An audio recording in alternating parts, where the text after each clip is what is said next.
RPA tersebut merupakan barometer investasi dan juga sekaligus cerminan kebijakan pemerintah dalam sektor ketenaga listrikan. RPA tersebut merupakan barometer investasi dan juga sekaligus cerminan kebijakan pemerintah dalam sektor ketenaga listrikan. Pembangunan PLTU yang baru tidak lagi menjadi opsi, kecuali yang saat ini sudah committed dan dalam tahap konstruksi. Pembangunan PLTU yang baru tidak lagi menjadi opsi, kecuali yang saat ini sudah committed dan dalam tahap konstruksi. Para relawan ini telah terbukti bisa mengantarkan saya menjadi Presiden Republik Indonesia 2 periode. Benar enggak?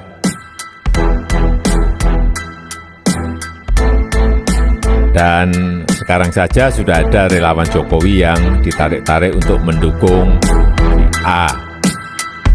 Sudah ada yang dirayu-rayu untuk mendukung si B. Dan dirangkul oleh si C. Dan sebagainya. Tapi masih lebih banyak lagi relawan yang masih menunggu.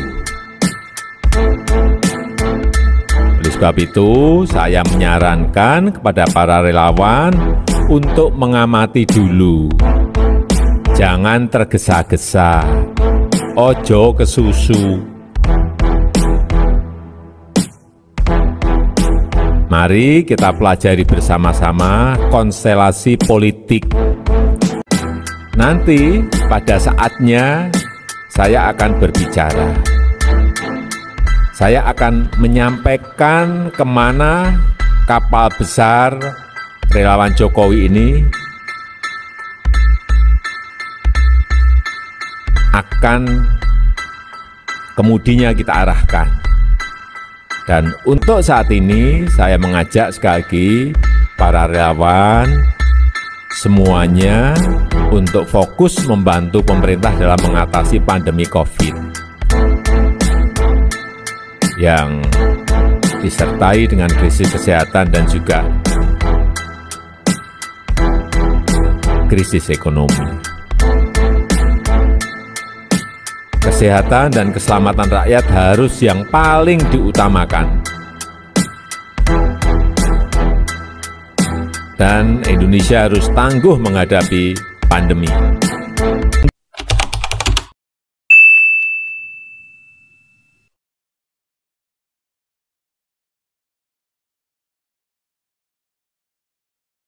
Assalamualaikum warahmatullahi wabarakatuh.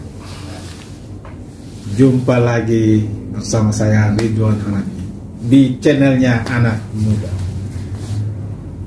Ya teman-teman, sengaja saya menayangkan video singkat sambutan Pak Menteri SDM dan Dirjen Kelistrikan SDM tadi.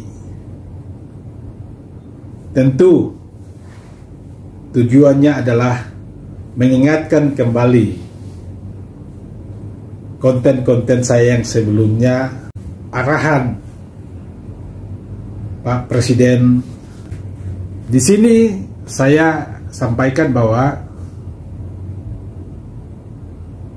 apa yang kami perjuangkan atau suarakan kepada Kementerian SDM tidak ada unsur apapun, tidak ada tendensi kepentingan apapun. Yang ada hanyalah bagaimana kita mengawal program-program yang selalu dicadangkan oleh Pak Presiden Jokowi. Tentu kami selaku relawan sangat konsisten dengan arahan-arahan yang selalu disampaikan oleh Pak Presiden. Tetapi kami berharap juga Pak Menteri memiliki satu semangat yang sama dengan kami dalam menjalankan program-program di kementerian yang Bapak pimpin. Sebagaimana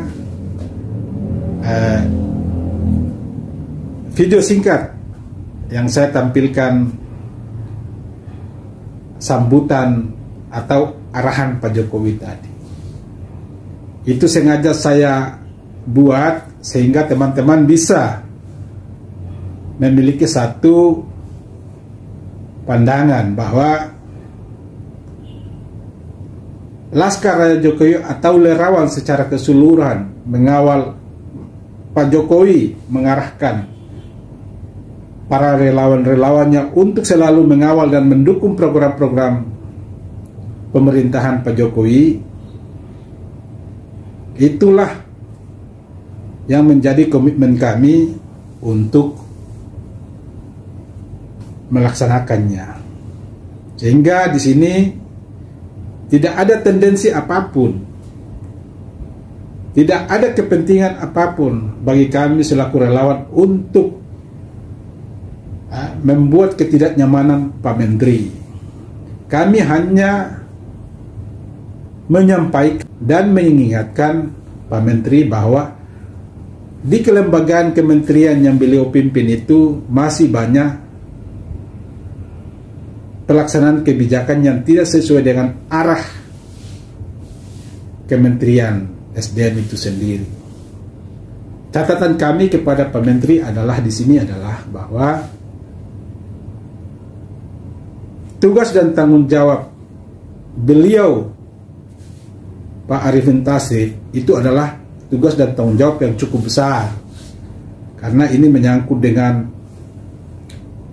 energi nasional kita. Ini menjadi semangat kita bersama.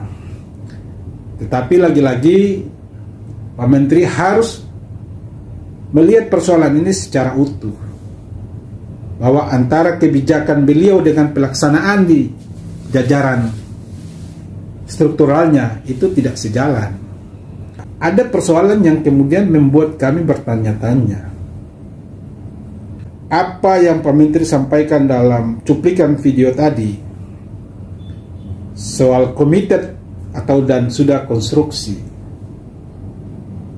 itu tidak sangat berbanding terbalik dengan kebijakan-kebijakan kementerian. Nah, itu menjadi catatan bagi kami kepada Pak Menteri. Ada sesuatu yang membuat kami agak menggelitik. Kenapa? Karena dalam daftar tabel yang di halaman 210 RUPTL 2021 itu,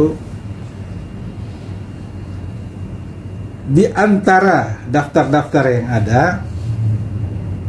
Kalsel-Teng 3 itu dihentikan berdasarkan surat keputusan Menteri. Sementara yang lainnya ditunda dan dialihkan dari PLTU menjadi pembangkit EBT. Nah, kenapa saya bilang tadi menggelitik? Karena di antara daftar-daftar proyek-proyek pembangkit yang ada, hanya Kalsel-Teng 3 yang sudah komite. Tetapi itu dihentikan berdasarkan surat Menteri. Ini yang agak menggelitik buat kami. Sementara kita tahu bahwa untuk membangun sebuah pembangkit PLTU itu membutuhkan waktu dan proses yang sangat panjang. Saya mungkin mengingatkan kembali kepada teman-teman, dan ini informasi buat teman-teman yang ada. Untuk melaksanakan satu proyek pembangkit itu membutuhkan waktu yang cukup lama. Dan Kalsel-Teng 3 itu sudah masuk dalam RUPTL dari tahun 2017, 2018, 2019. Itu masuk dalam daftar RUPTL. Dan kemudian proyek itu terlaksana berdasarkan RUPTL-UPT yang saya sampaikan tadi.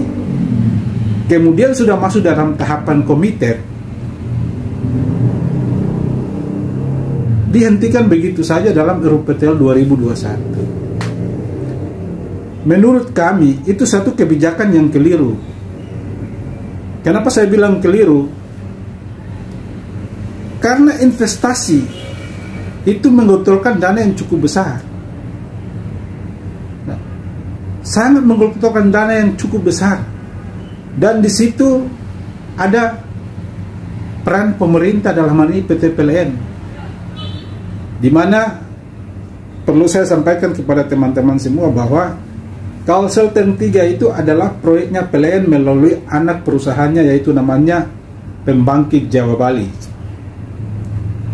PT Pembangkit Jawa Bali itu memiliki saham di Kalsel-Ten 3 itu 51%. Setelah itu sisanya saham dimiliki oleh CMC. CMC ini adalah perusahaan badan usaha milik negara Cina yang memiliki saham dari sekitar 48 sekian persen itu. Apakah ini menjadi komitmen kita dalam berinvestasi seperti itu? Saya yakin tentu tidak.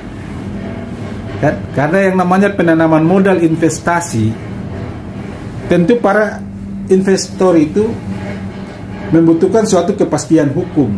Regulasi penanaman modal itu membutuhkan satu kepastian hukum untuk bisa menjamin hak-hak para investor itu. Bagaimana mungkin proyek yang sudah terlaksana sejak RUPTL yang saya sampaikan tadi begitu saja dihentikan? Sementara kalau teman-teman ini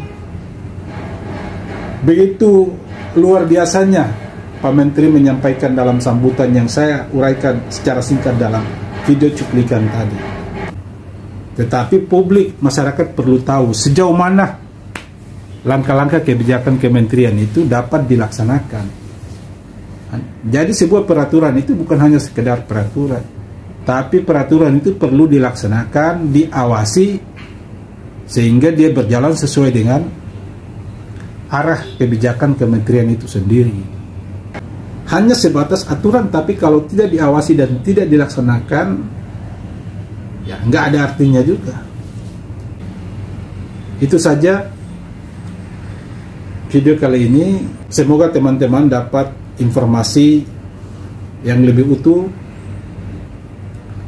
Saya sarankan teman-teman bisa mengakses YouTube PT PLN soal diseminasi RUPTL itu, kemudian bisa mengakses media-media online lainnya yang mengekspos soal energi kelistrikan kita. Mungkin itu saja dari saya dalam konten hari ini, kali ini. Ya, semoga kita dalam keadaan sehat selalu dan tetap menjaga protokol kesehatan. Dan jangan lupa vaksin